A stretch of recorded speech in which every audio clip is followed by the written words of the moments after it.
I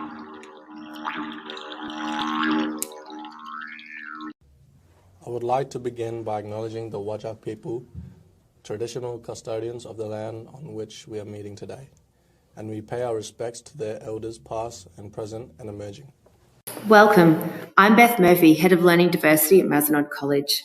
This podcast explores NAIDOC's 2021's theme of Heal Country, which calls for all of us to continue to seek greater protections for our lands, our waters, our sacred sites, and our cultural heritage from exploitation, desecration, and destruction. NAIDOC 2021 invites the nation to embrace First Nations cultural knowledge and understanding of country as part of Australia's national heritage. And what better way to do that than through the eyes, experiences, and voice of our Aboriginal Mazenod students. Enjoy. Welcome everybody to episode 3 of Welcome to My Country, which is our NAIDOC podcast that we are doing here at Mazenod. Today I actually have a guest who I wasn't even sure I'd be able to get on to the podcast. And welcome, Larz. Thank you for agreeing to come on today, because it's a bit of upheaval at the moment here at the college for our Aboriginal students, isn't it? What's happening in your world at the moment? Oh, it's just like very COVID-like. Yep. A lot of mask wearing and a lot of hand sanitizing. Yeah. And so you're actually leaving after this podcast, I believe. I might have just snuck in to grab you to make the trek home. But when we were talking about it, where is home for starters? So up north in the Kimberleys are Wyndham. Yep. So it's like near the border to the Northern Territory.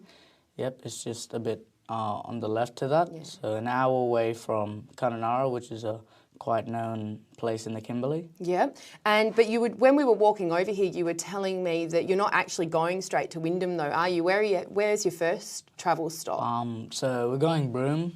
We're going to Broome first and to visit my nan there, and then we're going to drive to Derby, which is I think like an hour and a half away from Broome, because I'm going to be competing in a basketball comp. Now we've just spent some time talking about basketball, haven't we? And you're a bit of an NBA fan and I'm a bit of an NBL girl, and we were talking about the only NBA I really understand is Michael Jordan, Scottie Pippen and Dennis Rodman. So we've had a great conversation about this. But I usually ask at the end of the podcast, what's something that we don't know about you, Larz? But I found out something really interesting about you on the walk over, didn't I? So do you want to tell our listeners about your auntie? So she is a member of Parliament, so she basically is representing the Kimberley in the Parliament House and just talking about how things could be changed to like the government side of things. Yeah, and you know, you've got a lot of communities around your area, don't you? So she'd be that voice for Aboriginal people in Parliament, which is just amazing. Yeah. So our NAIDOC 2021 theme, or the theme for NAIDOC 2021 is Heal Country. So what does that mean to you?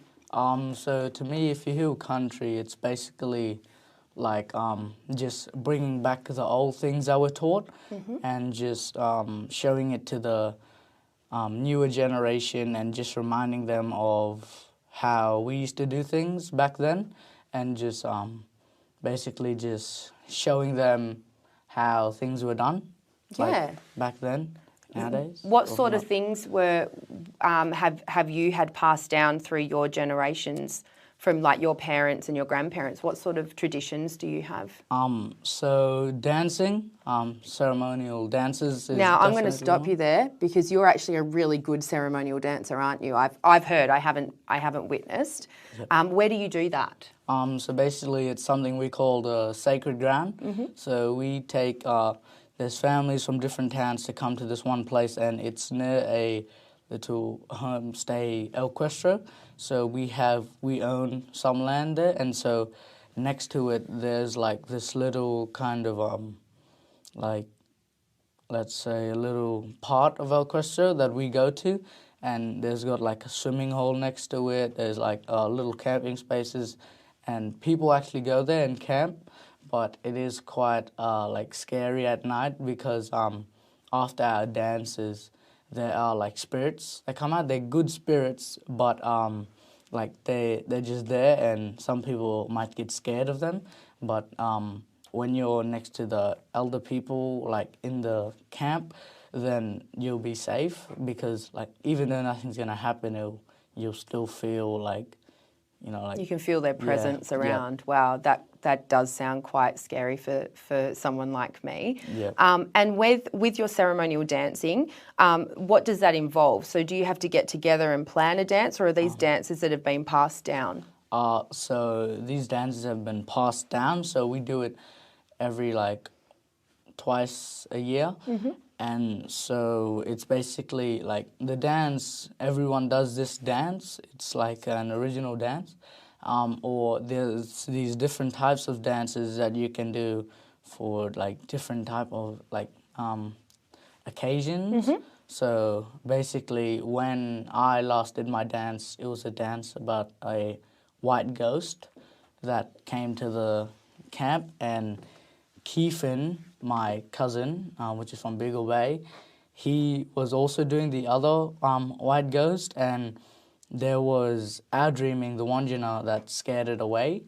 So that was basically our dance. And so, that was your story through your Yeah. dance? Yep. Wow, so we interviewed Aaron, and for those who are listening, and we've had lots of people listening to the podcast, which is amazing. Aaron is your older brother, and does he do the dancing? Because he talked to us lots about his art. So, but does he dance as well with you, or is dance kind of your thing? No, Aaron will have to do it at some point as well.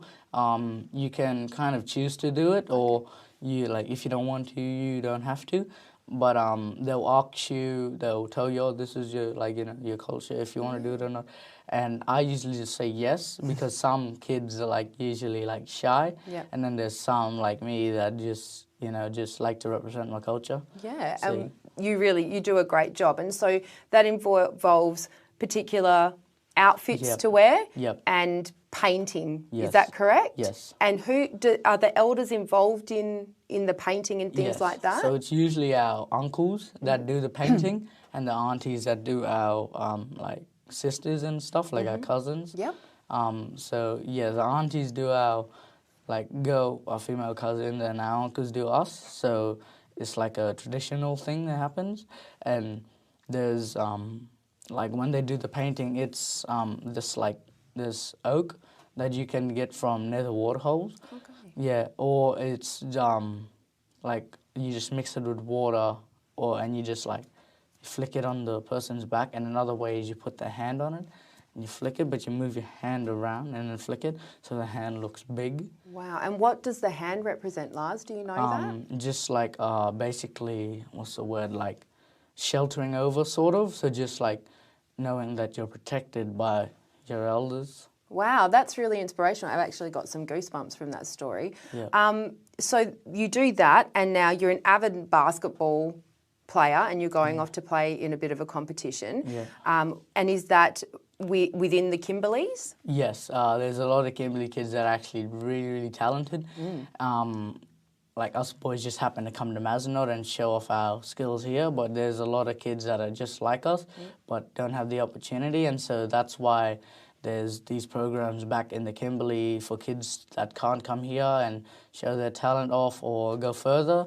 They have this basketball comp that they do every, I think, once a year. I'm pretty sure once a year, and all the kids show their talent off there. It's a very good atmosphere because there's like a lot of people watching, a lot of kids there, and just A lot of kids talking smack, if I can imagine Keefan and you being there on the court, sinking those three balls and then letting the opposition know a little bit about those three balls going straight through the net. Yes. Yeah. Yeah. I'd be the person also telling them.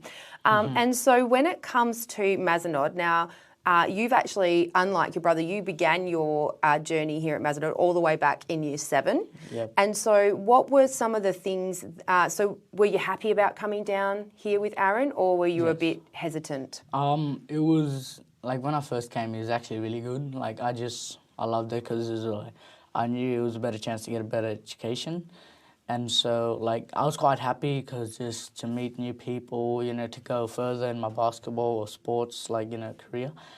And it was just the friends here that I've made, that it's really good because back in Wyndham, it's like a very small town. You have a very small friend group. But here you can make a lot of friends, and like the whole school is basically the whole of my town. So there's like a lot of people you can like mix with, you know. Yeah. And when you first came though, you kind of sheltered down with your mob here, didn't you, with Stevie and Keegan and your brother and Keithan. But you've kind of stretched out of that as well, haven't you? You've added to that with some of your non-Indigenous friends, which is really good to see. And you're bringing your culture and your understandings and your experiences from up north to kind of educate all of us down here as well. So when you're doing NAIDOC back in Wyndham, it's a little bit different, isn't it? Do you do some really cool activities? Yeah, there's some dance ceremonies that go on as well. Yep. The elders come there and they tell a story or something, and then there's actually these like you can go fishing during school. Wow. So during school they take you out, like they take you, like you don't go to school that day. Yep. And they take you out, you can make boomerangs, you know, they like the ATAs, which are Aboriginal teaching assistants. They also help the kids that like, you know, don't know and they're still young. They'll teach the kids as well, and they'll bring some like elders or uncles to come in to the school and show them, and there'll be like this boomerang, how far can you throw a boomerang and stuff like that, or how far can you throw a spear. It's like here, except it's a javelin, not a spear. Yeah, okay. Yeah, well, they sound really, really cool, and they sound like they represent your culture, which is exciting for you. And here at Mazenod, one of the things that you talked about just previously was that, you know, you wanted this great education. What does the future look like for you, do you think? I know you're only in grade 9, but are you anticipating taking all this stuff that you've learned and all this great education back home? Yeah, if because there's a lot of kids that don't get a very good education here. From here, I might actually go back and be like a sort of, like a teacher, sort of. So just to teach the young kids, you know, or if I go back for like, after grade 12, I'll start a job there, but I'll also like be there for the kids, you know, and give them a bit of assistance in the school and stuff. Yeah, and Keegan was talking to us about kind of the trauma and the challenges that face Indigenous students and children up in the area where you're from, in that Kimberley region, and talking about the fact that he would like to make a difference. And it sounds like Mazenod's giving you all these great opportunities, and that you really want to give back to your community. So that's pretty exciting as well. Yep. Larz, thank you for joining us today. The way you've spoken about your dancing and your ceremony and your culture has been really inspirational, and probably what I would consider far beyond your years, as you are only 14. So thank you for spending the morning chatting with us, and we wish you safe flight home. Thank you.